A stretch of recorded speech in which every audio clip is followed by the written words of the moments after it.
internacional. El accidente cerebrovascular, al que conocemos como ACV, es la segunda causa de muerte en la Argentina. Para hablar de la prevención y los factores de riesgo, estamos en comunicación con el doctor Jorge Luis de las Casas, médico neurólogo. Doctor, buenas noches. Buenas noches, es un gusto estar con ustedes y bueno, y poder ayudarlos a esclarecer algunas cosas. Estamos hablando del ACV por el caso de Locomotor Oliveras, pero quisiera pedirle una comparación. ¿Qué diferencia hay entre el ACV y el síncope que padeció hoy el actor Pablo Alarcón? No, el ACV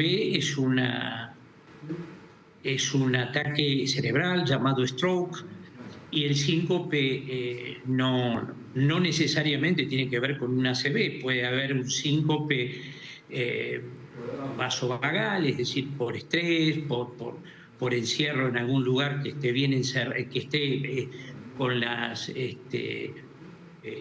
fundamentalmente hay chicas que están encerradas en lugares y bueno, puede padecer un síncope. Eso lo puede padecer cualquier persona, no necesariamente es patológico, pero el ACV es otra cosa. Lo que le quería contar es que hay dos tipos de ACV. Ajá. El ACV isquémico, que un trombo, un pequeño coágulo, se instala en una de las arterias cerebrales y tapa esa arteria cerebral y forma un foco isquémico, que es un foco de zona muerta. En cambio, el otro, que es por crisis hipertensivas o por otras causas, por aneurisma o por lo que fuere, se rompe el vaso y existe una hemorragia intracerebral.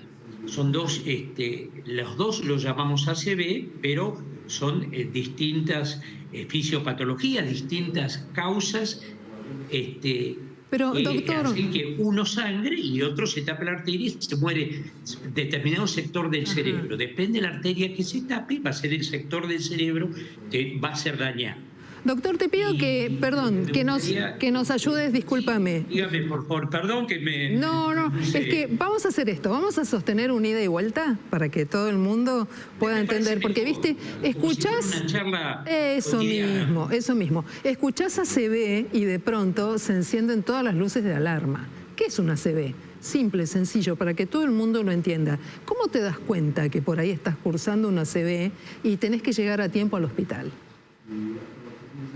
Bueno, una de las síntomas más frecuentes es trastornos en el habla, se le traba la palabra o no puede mencionar determinadas cosas y eso es un síntoma, un signo de alarma, o la mitad del cuerpo se puede paralizar o dormirse una mitad del cuerpo y de ese modo uno puede empezar o tiene un objeto en la mano y se le cae, pierde fuerza una mitad del cuerpo, y esos son síntomas de alarma.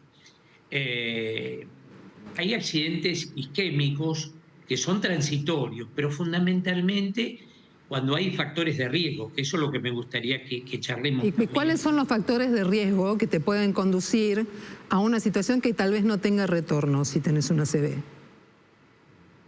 No, los factores de riesgo se pueden prevenir.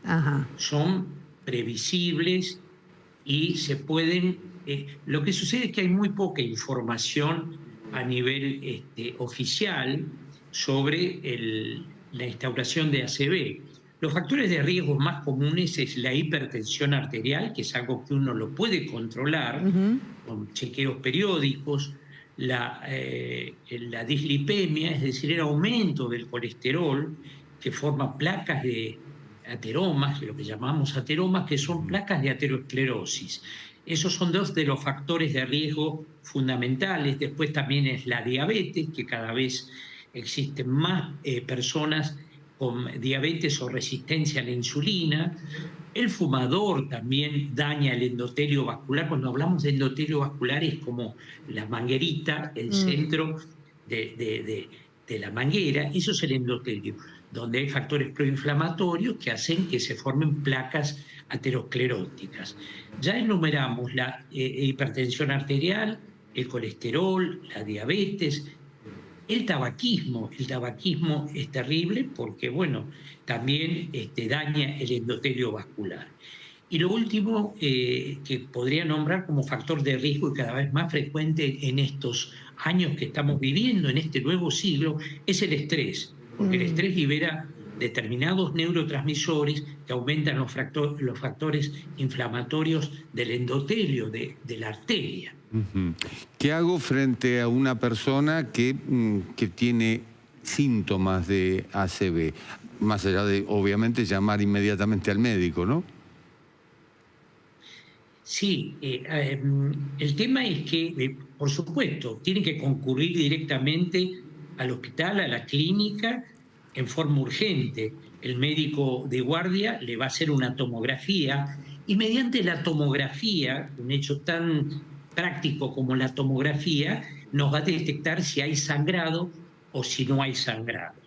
Si hay sangrado, bueno, es una hemorragia intracerebral, es un ACV hemorrágico. El ACV hemorrágico es menos frecuente que el ACV isquémico, pero el ACV hemorrágico se ve mucho en las crisis hipertensivas. Y también se ve el ACV hemorrágico en aquellos pacientes jóvenes que tienen malformaciones vasculares, como aneurismas. Ahí está. Nos habíamos quedado pensando, Jorge, en el tema del aneurisma. Genética también. Ajá. Bueno, es ese punto, ¿no? Nos habíamos quedado pensando en el tema del aneurisma. Perdón, doctor, que hoy pregunte muchos qué es, por qué, pero me parece interesante también definir qué es un aneurisma. Si nosotros podemos tener casos de un aneurisma congénito, si ya venimos con él, no sabemos que existe, o si de pronto en otras circunstancias nos sorprende y nos juega una mala pasada. ¿Y cómo juega o cómo influye en este escenario donde hoy estamos hablando de ACV? En lo que retomamos el contacto con el doctor Jorge Luis de las Casas, médico neurólogo, hay una estadística que dice que alrededor de 9 de cada 10 casos son de tipo isquémico, como nos decía el doctor de las Casas, que ocurren cuando se bloquea el flujo sanguíneo en un vaso que conduce al cerebro, ya sea por coágulos o placas. Menos frecuente, como también decía el doctor, y poco prevenible y de peor pronóstico es el tipo hemorrágico causado por la ruptura de algún vaso del cerebro. Doctor, la pregunta es, ¿qué es un aneurisma? A ver, si nos puede responder. Bueno, es un problema técnico, evidentemente, que tenemos en la comunicación y la conectividad, por supuesto, con el doctor Jorge Luis de las Casas, médico neurólogo, que nos está explicando qué es lo que padeció básicamente la exboxeadora Alejandra Locomotora Oliveras, convencional de Santa Fe, que en este momento permanece internada en la unidad de cuidados intensivos luego de sufrir justamente un accidente cerebrovascular isquémico. Y nos decía Juan Cruz que su cuadro es grave, es cada vez peor, por decirlo de algún modo.